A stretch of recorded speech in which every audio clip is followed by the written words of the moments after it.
Whoa!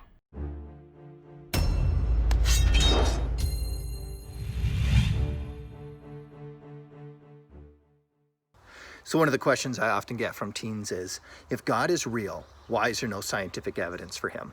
I was in a discussion once, we were talking about this. Why is there no scientific proof for God? And this one woman said, well, there is. They found the God particle, little particles of God. They found scientific evidence. Listen, the God particle is not scientific evidence that God exists. In fact, it's an argument against God, because there's this particle called the Higgs boson, which is said that it's able to create matter out of nothing. Now listen, that is as far as my comprehension of these things goes. But the idea is that matter can be created out of nothing. They call it the God particle because now we know how the universe could have come to be out of nothing, except that nothing isn't nothing, because you still need like this physical field, this Higgs field to exist in order for these particles to suddenly appear out of nothing. So there's still something there that God needs to create. Here's the point. We have this idea that if something is real, there needs to be scientific evidence for it. But not if the thing is not subject to science. The reason that there's no scientific evidence for God is because science is the wrong tool, right? We refer to the sciences as the natural sciences. Well, the natural sciences can't describe something that is supernatural, right? You can't have physical evidence for something that is metaphysical. And the whole argument is that the spiritual realm and God is metaphysical, is supernatural. That is why there's no scientific evidence for God. However, I would make the case that there is scientific evidence in that you can see how God interacts with the physical and the natural world in ways in which it defies natural physical explanations for what God is doing. Those things are called miracles. I once saw a UFO. I was a teenager and I had a paper route, and so I had to get up early in the morning every day and go out and deliver papers to all these houses. And I remember one day Christmas was coming and there was a Chinook blowing in, and in Calgary where I grew up, these Chinooks would blow in every few weeks in the winter, and it was this warm wind and it was a very, very strong wind. So there was this Chinook blowing in and garbage cans were rolling around, and it was a pretty dramatic morning to begin with. But then as I was delivering my papers, I suddenly looked up, and there, passing over the sky, was something multicolored and spinning, and it went right over the street where I was. And I have no idea to this day what that was, right? My brain started going, well, come on, there's got to be a rational explanation for that. It could have been somebody's battery-operated Christmas display was on their roof, and the wind, because it went the same direction as the wind picked this thing up and spun it as it went up.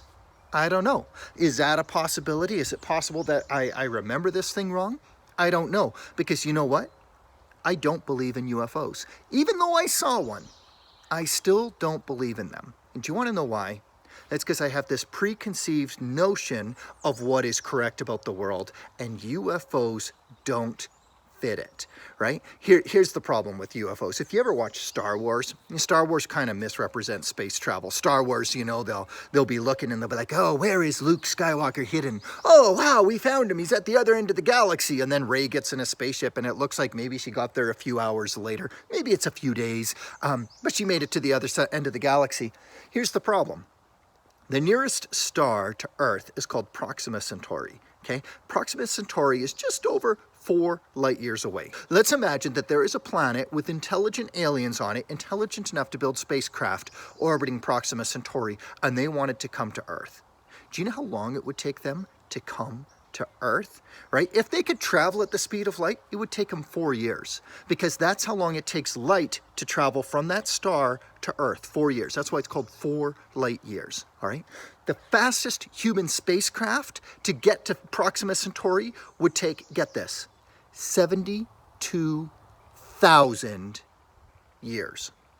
So people come up with all this science fiction about, well, maybe wormholes and this kind of travel, this kind of travel, this kind of travel. The reality is the time that it would take, the amount of energy that it would take, the amount of food that you would need in order to travel from point A to point B. This is why in so many of these science fiction movies, you know, the alien has to go to sleep, or the person goes into hypersleep in order to get from point A to point B. If you've seen Monsters versus Aliens, there's this character Galaxar, right? And Galaxar, the first thing that happens is he wakes up from this hypersleep. He has to wake up from hypersleep, and the reason they have to do this is because who would travel for 72,000 years? Even if, some people will be like, well, what if you live to be several thousand years old? It's still 72,000 years, and you come to Earth, and all you do is kidnap some American in your UFO, you do a few experiments, drop them off, and leave. By the time you've put that kind of investment into visiting Earth, you would think that it would be more than just a passing glimpse of a UFO. It wouldn't just be some kid doing his paper route, I saw a UFO. You would think that by the time they put that kind of investment in, they would engage with the Earth, right? So again, I got this preconceived notion, UFOs don't exist. It just strikes me as too unlikely. But what if the evidence gets even better? Right? Recently, the Pentagon admitted that some of these videos that were taken by like naval officers and aircraft and stuff, that some of these videos that purport to see UFOs are legitimate videos. So when I see that, I go, here's my preconceived notion. The evidence is getting stronger. At what point would it tip the scale for me? At what point would I go from, nah, UFOs don't exist, no, aliens are not visiting Earth, even if aliens exist, which I'm open to the possibility, right? They're not visiting Earth. I have this idea. I'm pretty firm in this one. But at what point would it tip the scales? Like, what if not only this kind of grainy video that these guys claim to have gotten, what if they actually had really high quality video? What if they had like 40,000 people all saw this UFO, and the way that they describe it, you go, this is clearly a UFO that they're describing. Would I assume that these guys are all lying? What if someone said, look, I've got this spacesuit, right? And we discovered this spacesuit, and we can't explain how this thing was made. There are materials in here that we cannot seem to duplicate. This thing does not make sense. And what if that spacesuit narrative and that high quality video and that 40,000 people witnessed this thing over here, what if all those things meshed together to tell a consistent whole? At some point, I would stop holding on to my preconceived notion, and I would start saying, okay, maybe I do believe in UFOs.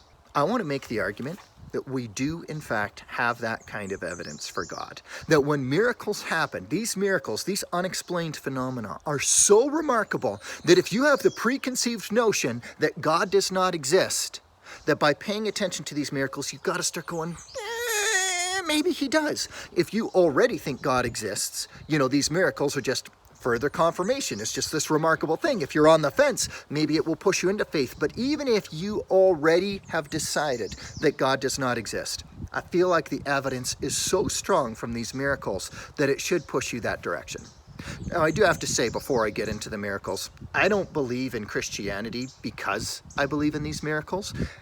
Honestly, I probably believe in these miracles largely because I already believe in Christianity, right? There's this kind of confirmation bias. When you read the evidence on these miracles, there is evidence going both ways. There's evidence for and there's evidence against, and I'm going to present you with both of these.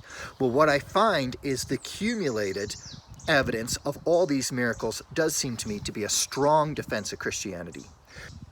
The first one I want to talk about is called the Shroud of Turin. The Shroud of Turin is thought to be the cloth that Jesus was buried in after he died, all right? And the thought is this, that when Jesus rose from the dead, somehow at that moment, his image was blasted onto the cloth. And we're not clear exactly on how that happened. Scripture does not describe this. Scripture does not say that Jesus' face was on the cloth, but it does describe the cloths. But the story goes, in the earliest days, there is this king of a place called Edessa, which is modern-day Syria, Turkey, that region. And this king of Edessa sends a message to Jesus, says, hey, I hear you have healing powers. I've got leprosy. Come pray for me. Jesus can't make the journey, but he sends one of his apostles after he's risen from the dead. The apostle brings this cloth that Jesus was wrapped in, presents it to the king. The king is miraculously healed, and he holds on to this cloth, and they call it the Face of Edessa because this cloth has Jesus's face on it. Okay? Sometime later, with the different politics and things that happen, the city of Constantinople is going to become the most important city in that region, and the cloth is going to be transferred to Constantinople. Well, sometime later, the Crusades are going to be fought, and one of the bad things that happened during the Crusades is that the Crusaders sacked Constantinople. So then, sometime later, all of a sudden, this cloth with the image of Jesus on it appears in France by this Crusaders family, right? And the story goes that it got transported from Constantinople to France. Since then, we have really good documentation. We know exactly what happened. There was a fire, it was damaged, it was repaired. It was eventually transferred to the city of Turin, and so that Charles Borromeo could go see it. In 1898, they were looking at this cloth, and they wanted to celebrate some Italian king. So they wanted to celebrate. So this guy, Secondo Pia, he's like, all right, well, I'm going to take a photograph of this cloth, right? And so it's whatever. It's just another relic. It could be a made-up story. Who knows? 800 years ago, some dude painted this thing, said that it was Jesus. Well, when Secondo Pia goes and photographs the thing, he goes to develop his film, which was actually glass plates. He goes to develop the plates where there's a photographic negative. If you don't know the way a photograph works, what happens is all the colors get inverted. The moment that the film is exposed, all the colors are inverted. So if something is yellow, it shows up blue. If something is white, it shows up black. When Secondo Pia goes to develop his photographs of the Shroud of Turin, the photographic negative, you can see the face way better in the negative than you could in the positive. And Secondo Pia, at first, he's like, somebody messing with me? And in fact, other people accused him of tampering with the evidence until other photographers came and repeated the experiment, okay? So Secondo Pia thought maybe people were messing with him, something's going on here, because the face of Jesus shows up better in the negative. In fact, in the negative, it's a positive. And what that would mean is that the cloth is a photographic negative of Jesus rising from the dead. Now here's the problem. When Secondo Pia is doing this, 1898, photography's still kind of a new field, right? They're still experimenting, they're still discovering things. How was it possible that this 700-year-old cloth could have, at least 700 years, okay, could have a photographic negative of Jesus on it? And so what happens is all of a sudden people start saying, whoa, whoa, whoa, whoa, this isn't just a painting. This isn't just something that people said is a relic. Now we actually have photographic evidence that Jesus rose from the dead. We have a photo of the moment that Jesus rose from the dead. And so what's going to happen is in that century, there's going to be more and more experimentation done on the Shroud of Turin to try to figure out what is true and what is not true about the shroud.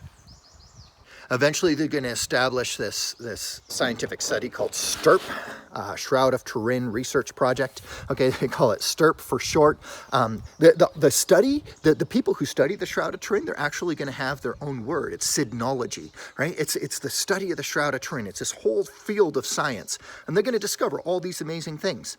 First of all, the image is not painted onto the cloth. It's like burned onto the surface, but only superficially onto the surface. It doesn't pass through to the other side, right? How could this have been done? There's blood on the shroud, and the blood, that's where the wrists, I'm going to say it's Jesus, okay? The blood where the wrists are, that blood came out of a human while he was still alive. But the blood in the side, if you look at the blood on the side, it came out after the person was already dead. How do we know this? It's because blood starts to break down after you die, okay, into like platelets, into serum, and you can investigate this blood on his side and discover that he was already dead when this came out. How do you do this? You need to look at it under ultraviolet light. Now listen, once again, if this thing is just a 700-year-old scam, this would mean that the artist figured out how to burn a photographic negative onto the cloth, but before he puts the image on, he puts the blood on. He puts living man's blood on the wrist, dead man's blood on the side, even though nobody's going to be able to identify it as dead man's blood for 700 years until the science comes along and you're able to do this. There's pollen embedded into the cloth that is from Jerusalem, where Jesus died, from Edessa, from Constantinople, and then from Europe. So there's like this pollen history of it going everywhere. Everything is perfectly anatomically correct, right? Some artist have painted this thing 800 years ago. They're not going to be able to get all the body parts just the exact right size. Whoever made the Shroud of Turin got it exactly correct. So they said somehow they must have used a human body, dead or alive. They must have used a human body to create this thing. There's evidence that the earliest icons from Constantinople, it's a kind of art that they did, that these earliest icons actually looked at the Shroud of Turin, and that's where they got the idea of what Jesus looked like. One of the questions I often get from kids is, how do we know what Jesus looked like? How do we know he had long hair? Bible doesn't say he had long hair. Where did this idea come from? Shroud of Turin has it, earliest icons have it, and it seems like the images, it's remarkable how closely they line up. So all the evidence is building and building and building, and then all of a sudden we get this piece of evidence that proves that the whole thing is wrong. What happens is they take off a little piece of the shroud and they send it into a lab and they get it carbon dated, and the carbon dating, and they actually send it into 3 labs, so 3 different labs all confirm this. The carbon dating indicates that the shroud is only like 700-800 years old, which means it's a scam, right? The Shroud of Turin, total garbage. So that's kind of disappointing. I really thought that was real, but I mean, whatever. But you know, the pollen thing was convincing, right? Like that. And the anatomically correct, and the blood, and it's photographic negative, and how do you explain that the icons are so... Hang on a second.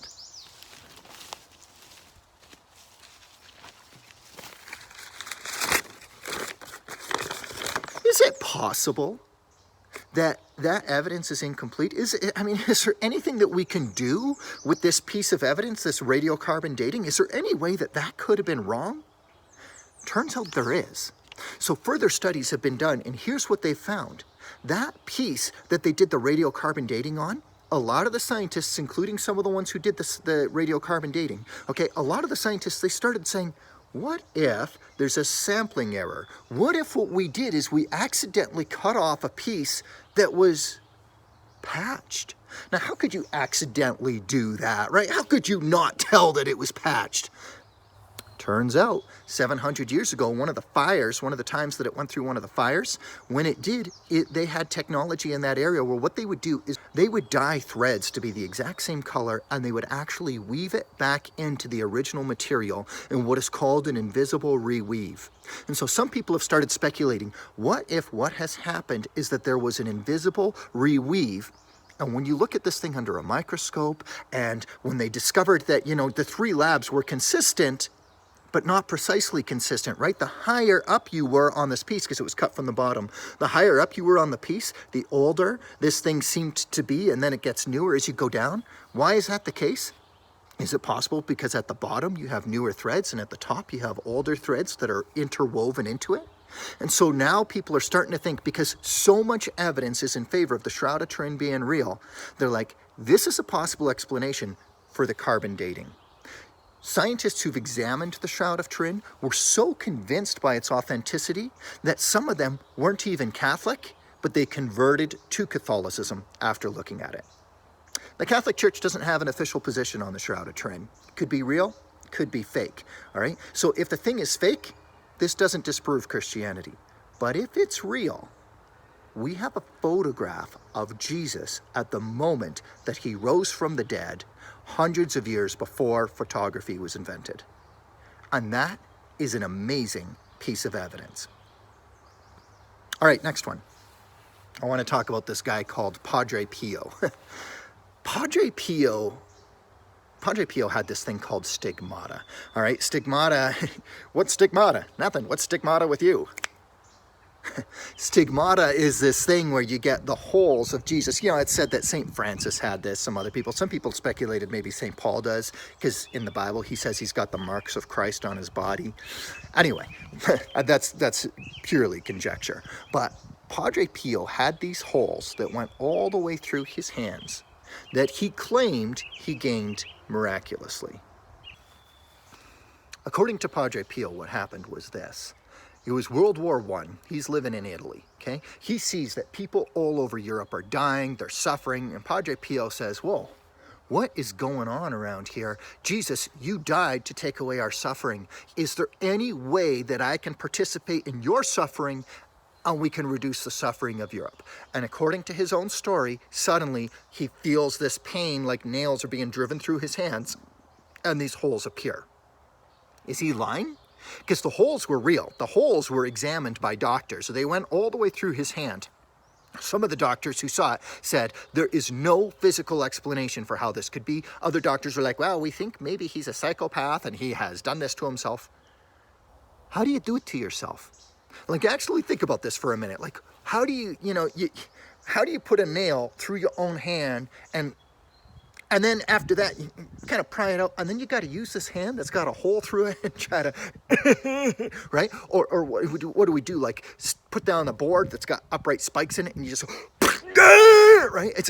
How do you do this to yourself? One of my students suggested maybe you could shoot your hand. And that, yeah, okay, so you take a little gun and, right? And then still injured hand. Maybe he had an accomplice. How does he do this? We don't know. But let's assume for a moment that Padre Pio is actually a charlatan. He's a liar. He wants people to think he's holy. Okay, he wants people to think that he's holy, and so he punches holes through his own hands. Now he's got to keep them open without getting sick. How's he going to do that, right? Because Padre Pio had these open wounds on his hands for 50 years, and they never healed up, but he didn't get sick. He didn't get gangrene. How does this happen? Why wouldn't they heal? What's going on here? Some people have speculated. Look, Padre Pio was running a hospital during the Spanish flu and things like this. And we know that when he was running the hospital, that he used carbolic acid to clean the needles, all right? It's possible that he, after punching a hole through his hands, that he would take carbolic acid and rub it onto his hands to keep his wounds open. This is another possibility, but here's where it gets really messed up. After 50 years of having these open wounds, they disappeared. And when Padre Pio died and they examined his body, he didn't have the wounds. He didn't even have scar tissue. This is amazing. Like, how many of you have a scar? Everybody's got a scar. I got this little scar right here. It's just a little pock mark. Because when I was a kid, we had chicken pox, and it left this tiny scab, and the scab got caught on the seatbelt and flicked off. And now, for the rest of my life, I've got this tiny scar because I had a chicken pox for a week, and I have a scar for the rest of my life.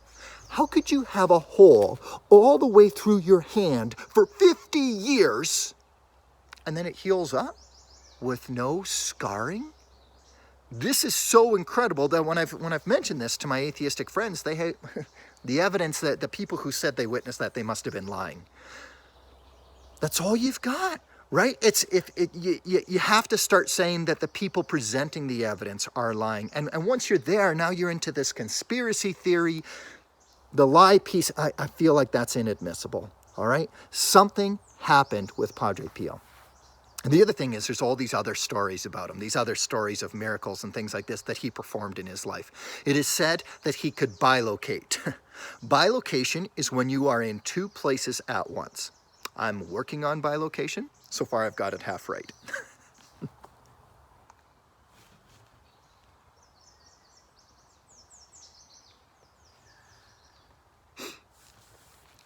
The other one is, there is this story that is told about Padre Pio, I should say, that during World War II, now if you know the stories of the wars, you know, Italy kind of switched sides partway through. During World War II, it was discovered by the Allies that there was a lot of weapons, there was like a weapons cache near where Padre Pio lived. So the Allies were like, we need to bomb that neighborhood. So they start sending in their aircraft in order to bomb the area. But when the aircraft are flying in, one after the other, the pilots are coming back and saying, General, you know, you told us to bomb that area. I apologize, but I wasn't able to do it because there was this flying monk, see? And this flying monk was like, do not bomb this area. And so I left. Can you imagine being the commander? Can you imagine being like, if you're British, I'm going to have to contact Churchill, and right? Forget about it, right? And so what happens is, after this happens a couple of times, the commander's like, no, we are bombing that area. We are going to destroy that weapons cache. Flying monk or no. And the story goes that everybody got in their aircraft, they got up, the general himself, the leader, whatever, they're going up and they're flying towards this area, and all of a sudden, flying monk, do not bomb this area. And the general's like, no, we are bombing that area. And they're flying in, and all of a sudden, the bottoms of their airplanes open up, and all the bombs fall out, and they just bomb like some random forest, and nobody gets hurt. All right, and so the aircraft had to return. The truth is, they never bombed that area. And these guys who made these claims, they had to tell their superior officers in the army that this happened. After things switched sides, the general went and checked it out because he'd heard that he wasn't even a Catholic, right? He heard that there was this Catholic monk who had a reputation for his holiness. And so he goes and he checks it out. And sure enough, he finds Padre Pio. He's like, dude, you're the one. You're the flying monk that I saw. The guy's going to end up becoming Catholic after this. He wasn't even Catholic, but he's like, man, this story is true, okay? So that's Padre Pio. The next one I want to discuss is Lourdes. Here's the story behind Lourdes. There's this young girl, her name's Bernadette. She claims that she's seeing Mary. This is about 150, 170 years ago. She claims that she's seeing Mary in this little dump, this little grotto. A lot of people are like, okay, I don't believe you. I think you're crazy, right? This is France. It's shortly after the French Revolution. Remember in the French Revolution, they were chopping off the heads of the rich people. They also were very anti-church, right? It was all, we need to be rational. We need to worship reason. They actually set up reason as like a goddess in what is Notre Dame Cathedral, right? They put up this thing because they're like, we're not going to follow Christianity. We're not going to be Catholic anymore. It's reason, right? And so this little girl's like, oh, but Mary was appearing to me and she called herself the Immaculate Conception.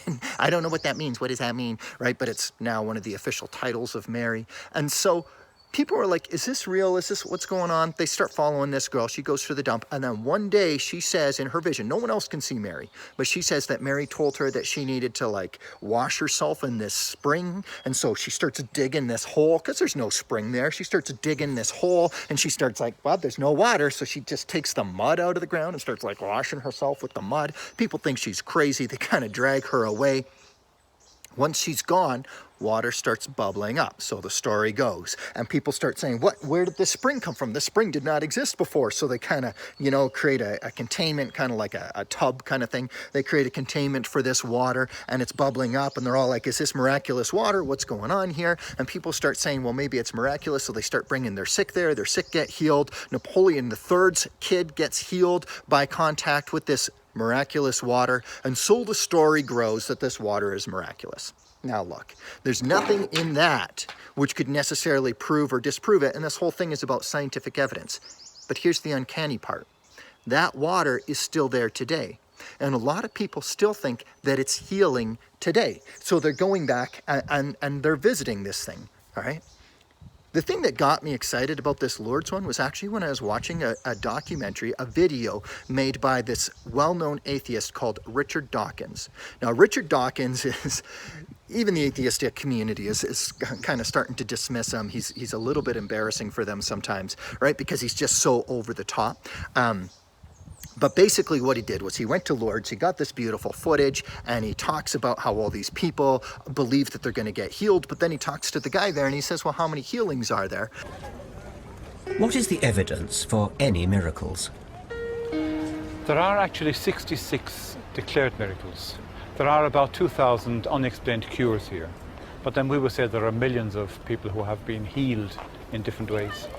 Healed in some sort of mental way? Healed in spiritual way, or people who have come to terms with their own particular situation, people who have rediscovered God in their lives again, people who have received a new grace here in Lourdes.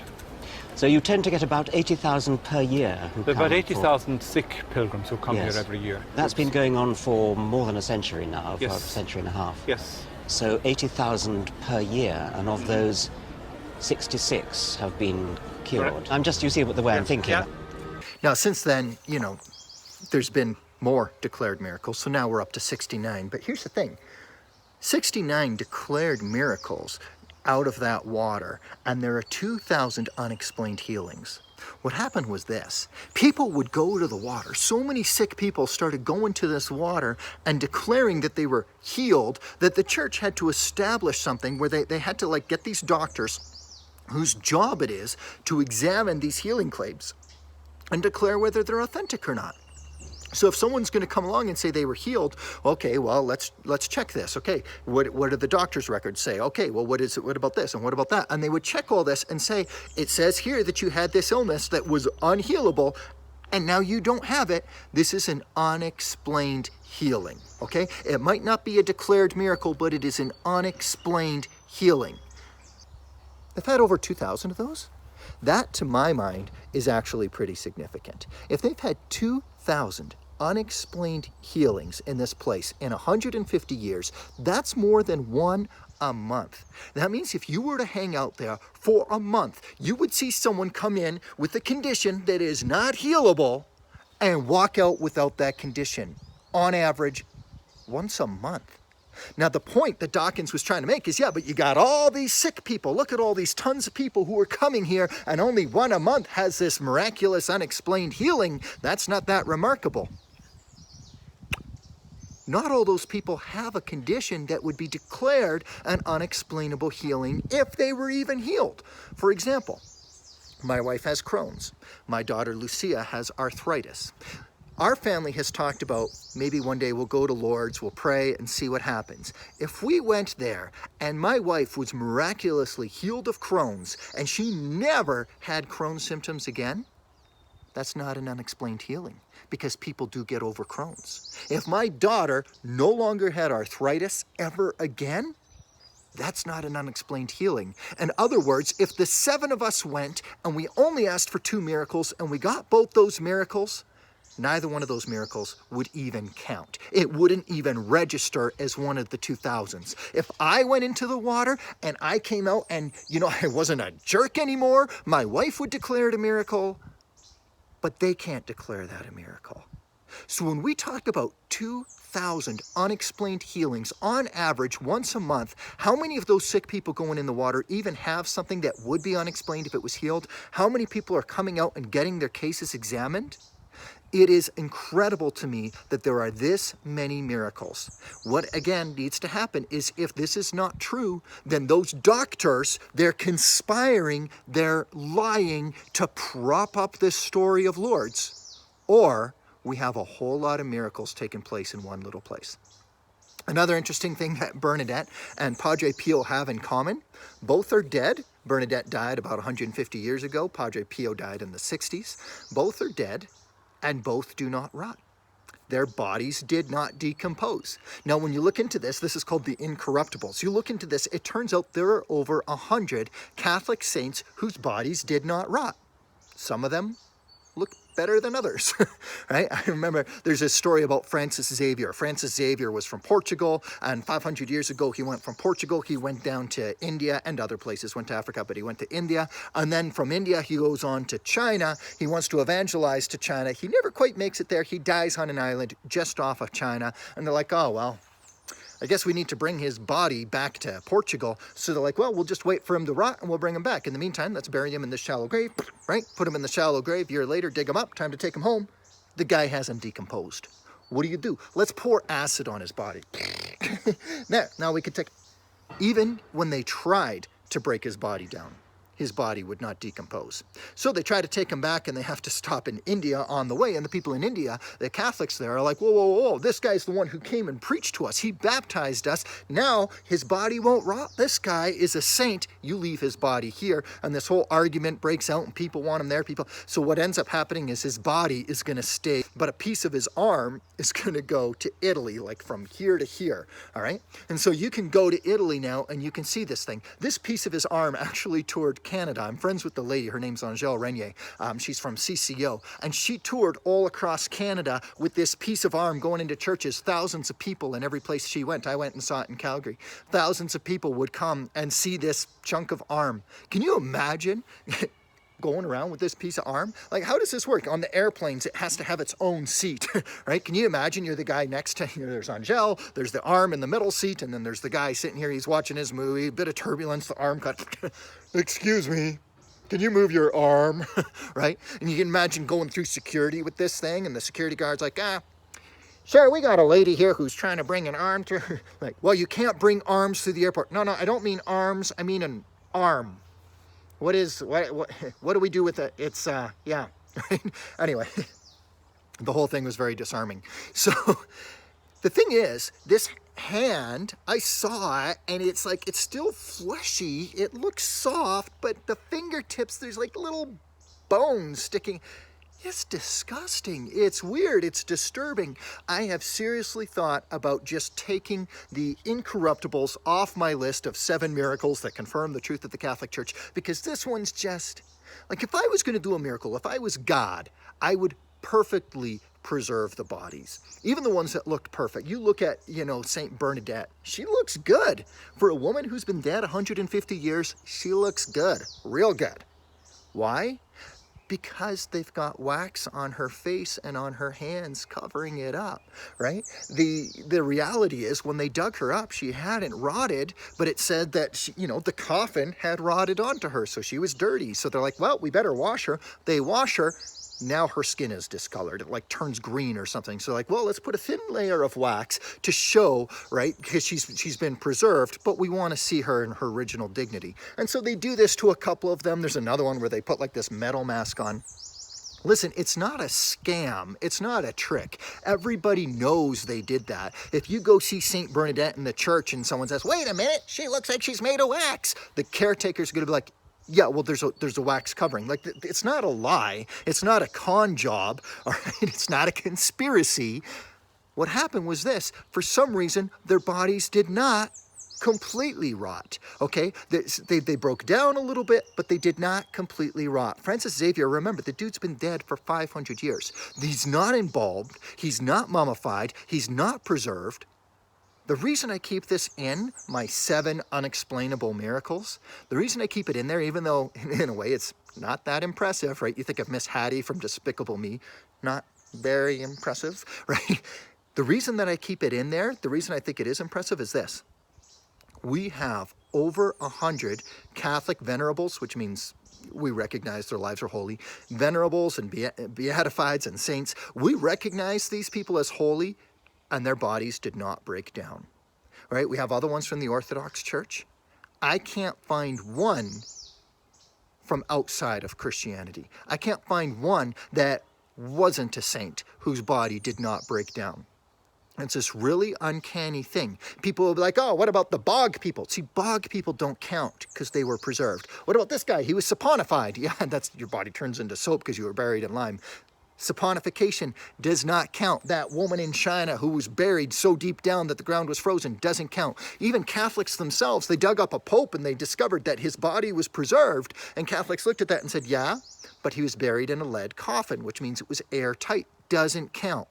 In order for it to be counted as one of these incorruptibles, it means there has to be no treatment provided to this body, but somehow it's preserved. It is not reduced to a skeleton. Partly or entirely, this body is preserved. The next one I want to talk about is Fatima. Fatima is another one of those miracles where Mary appeared. This happened just over 100 years ago in Fatima, Portugal. These children claimed that Mary was appearing to them, and people, some believed them, some didn't, but they kept going back, even when in Portugal back then, there was this movement, which was kind of common in Portugal and Spain and Mexico, a lot of these places, this movement against the church. So people were trying to shut these kids up, threatening them with arrest, all these kinds of things, saying you're liars. The newspapers were making fun of these children and the people who believed their claims that once a month Mary was appearing to them. And so the one day, apparently Lucia, who was the oldest of the 3 kids, she goes, look, the next time in October when we all come back here, the next time there's going to be a miracle, you all can see it. The newspapers publish this, and what happens? It's a circus, all right? The story goes, the official estimates range from 30,000 to 90,000. Now, I'm going to go conservative. I'll go 30,000. Let's say 30,000 people are there. It's a rainy day. They're all coming, wondering if they're going to see a miracle. Now, some of them expect to see a miracle. They're like, the children are telling the truth. We're going to see a miracle.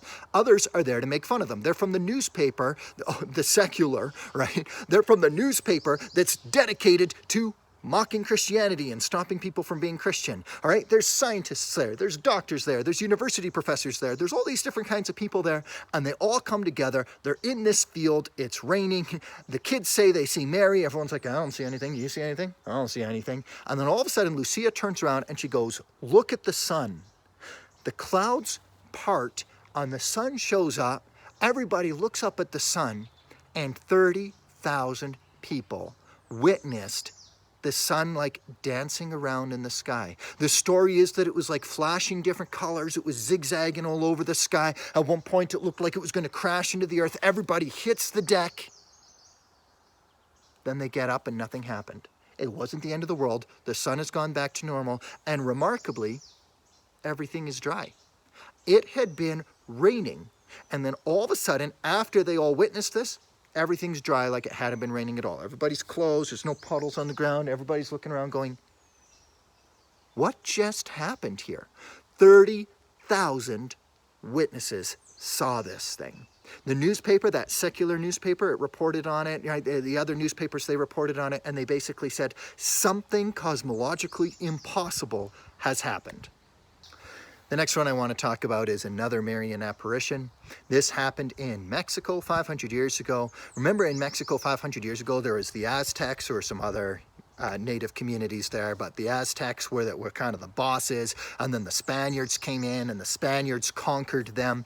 Well, what happened was the Franciscans start going around as missionaries in Mexico, and they're trying to evangelize to people, and frankly, they're having a rough go at it. Nobody wants to believe in the religion of these conquering Spaniards. Nobody's buying it, right? A couple people convert, and this one guy, Juan Diego, story goes that he converted. One day he's walking over a hill, and again, Mary appears to him, as he claims, okay? Mary appears to him, says, I want you to build a church here. He goes to the bishop. Bishop doesn't believe him. He goes back, tells Mary. Mary says, I'm going to give you this sign. Gives him Castilian roses that he puts in his tilma. His tilma is kind of his outfit thing. He holds it up, goes back to the bishop, opens his tilma. Castilian roses fall out, which turns out that's the sign the bishop asked for. Castilian roses fall out, and this image of Mary apparently appears on the guy's tilma. Now, this is a nice story, right? And we don't know for sure. We don't have really good historical records about this whole conversation with the bishop and blah, blah, blah. We do know that a shrine was built on that hill and that it has this tilma in it. But you look at the tilma and you go, this thing is a painting. Like, this is a painting. This is not a photograph. This is not a miraculous image. This is a painting. So while this thing just looks like a painting, it's said that at the time when this was first revealed, 9 million Aztecs and other First Nations became Christian within only 8 years. That's pretty impressive for this work of art. You know, it's done in that kind of pre-colonial Spanish style, this painting, and so that's kind of cool. It's not a miracle. The people used to go to that hill anyway to worship this goddess of theirs. So now, instead of worshiping a goddess, now they come and there's a picture of Mary, the mother of Jesus. There's all this Aztec art worked into it. You could tell that she's pregnant. You know, the fact that she stands on the sun, stands on the moon, that she's in front of the sun. All these things are symbolic, both from the book of Revelation and to the Aztec people. And so there's all this powerful meaning in here. Converted 9 million people, but it's a painting. This is not a miracle. Here's what's remarkable about this painting. And I am going to call it a painting. I don't necessarily think it was done by human hands, though. What's remarkable about it is this. The whole thing seems to have been impressed on the tilma at once. What do I mean by that? Normally, if you do a work of art, what you're going to do is you're going to take whatever you're doing it on, and first you're going to prime it. So let's suppose that you're going to try to do a work of art on a tilma. Okay, you got this coarse fiber thing. You're going to try to do a work. First thing you do on it is you prime the thing. After that, you're going to sketch it out, right? When Leonardo da Vinci wanted to do the Mona Lisa, he had trouble with her jaw. So he sketched it, he erased. He sketched, he erased. He sketched, now it's right. And then he's going to paint on top of the sketching. Artists and scientists who've examined Our Lady of Guadalupe, they've said that there is no primer, there is no undersketch, and then the paint itself, it's like all the colors are on there at once. They're not layered. There's no brush strokes. It's like the whole image simply appeared, and they cannot account for how it was made. Somehow this thing has survived for 500 years.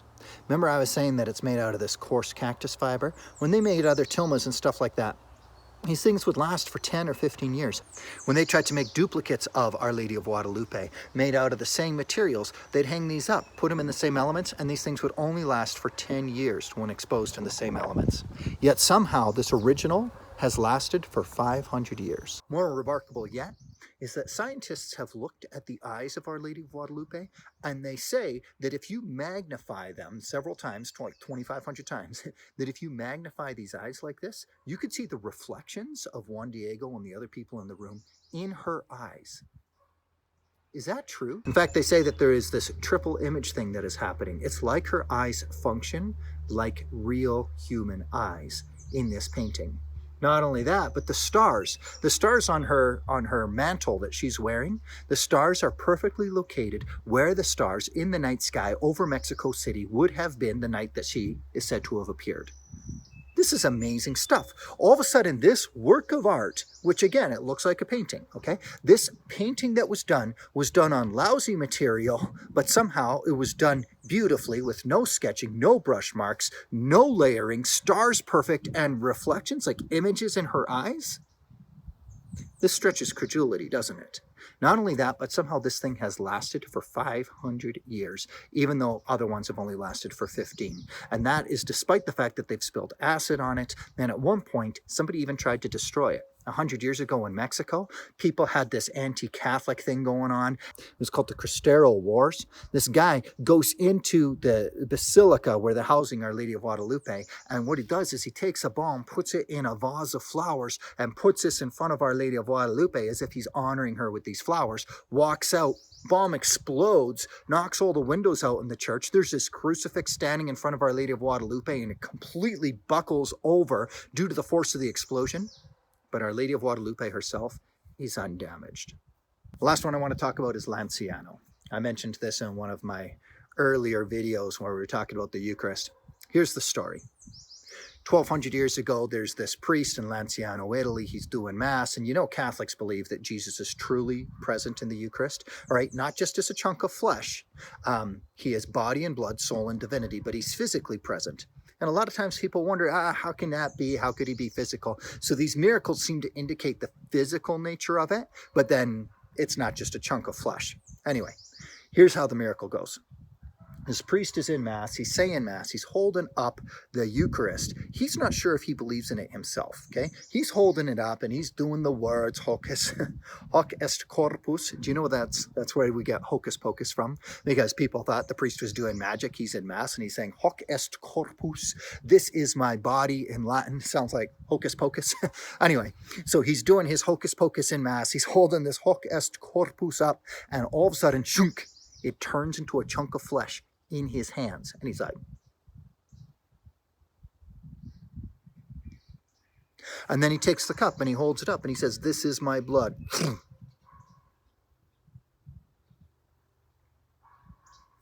And he says, well, we're not going to consume this, all right?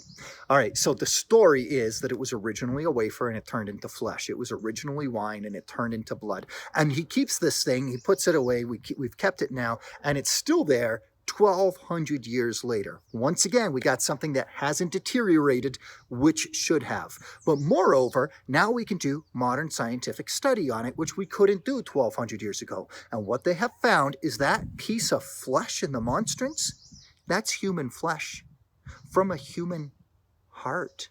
The blood is human blood. This is weird, because if this priest was a con artist, if the people just wanted to lie and say, oh, this thing happened at Mass, blah, blah, blah, right? You couldn't verify it. Who knows, right? And then they put this piece of bacon in the thing, and that's it. You don't know that this is not human flesh. So you're like, oh, it's a miracle. We've attracted pilgrims to our church. It's amazing. But now with modern science, we find out, no, this is a piece of human heart.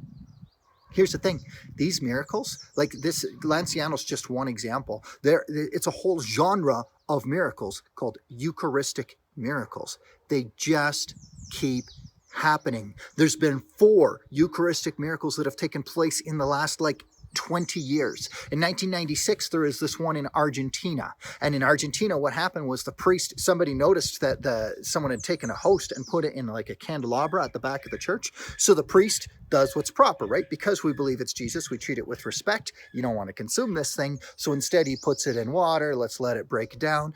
But you know what happens? Instead of breaking down, it turns into flesh. He puts it in water, puts it in the tabernacle, opens up the tabernacle a couple days later, and there's this chunk of flesh sitting there, and he's like, what's this about, right? Calls up the bishop comes, right? They photograph this thing, and they say, well, let's get this thing examined. Bishop's name is Jorge Bergoglio. So after 3 years, they decide that they're going to send it to a lab. So they send the specimen to a lab in New York. They don't tell them what it is. And this is what the lab determines. This is what the scientist says. Dr. Frederick Zugibe. I don't know how to pronounce his last name. The analyzed material is a fragment of the heart muscle found in the wall of the left ventricle close to the valves. The muscle is responsible for all the contraction of the heart. It should be borne in mind that the left cardiac ventricle pumps blood to all parts of the body. The heart muscle is an inflammatory condition and contains a large number of white blood cells. This indicates that the heart was alive at the time the sample was taken. It is my contention that the heart was alive since white blood cells die outside a living organism. They require a living organism to sustain them. Thus, their presence indicates that the heart was alive when the sample was taken. What is more, these white blood cells had penetrated the tissue, which further indicates that the heart had been under severe stress, as if the owner had been severely beaten about the chest. These findings are consistent with other Eucharistic miracles. If this is fraud, do you know what this means? It doesn't just mean that, 1,200 years ago, someone decided to use a piece of human heart. It also means that 25 years ago, someone decided that they were going to torture a man, beat him in the chest, cut him open, take a chunk of human heart out while he's still alive, send it to this lab in New York, or everybody's a liar, right? Send it to this lab in New York so that New York will come up with these results. This is the conspiracy that we're talking about. And these Eucharistic miracles just keep happening. That one was Argentina. That bishop, Jorge Bergoglio, he's now known as Pope Francis. All right. This has happened twice in Poland in the last 20 years, once in India, once in Mexico. So it's just, this keeps happening over and over again. These miracles that confirm that Jesus is truly present in the Eucharist. Again, these are the big seven for me, the big seven miracles that have been scientifically investigated. But I mean, there's more. There's this time when Mary appeared in Egypt and it was witnessed by tons of people. The first guy who saw it was actually a Muslim, and he looked up and he thought this woman was going to jump off of the church. And he's like, hey, woman, get down from up there. And then everybody else saw it, and it turned out to be some miracle. It looks like Mary's appearing on there. Joan of Arc, the story of this girl, this teenage girl who in the 15th century led the French army to victory over England. If you don't believe that Joan of Arc really had messages from God, somehow you have to believe that this teenage girl convinced the king and the generals and the army to follow her into battle, and somehow she was able to lead them to victory, which is still quite a remarkable story.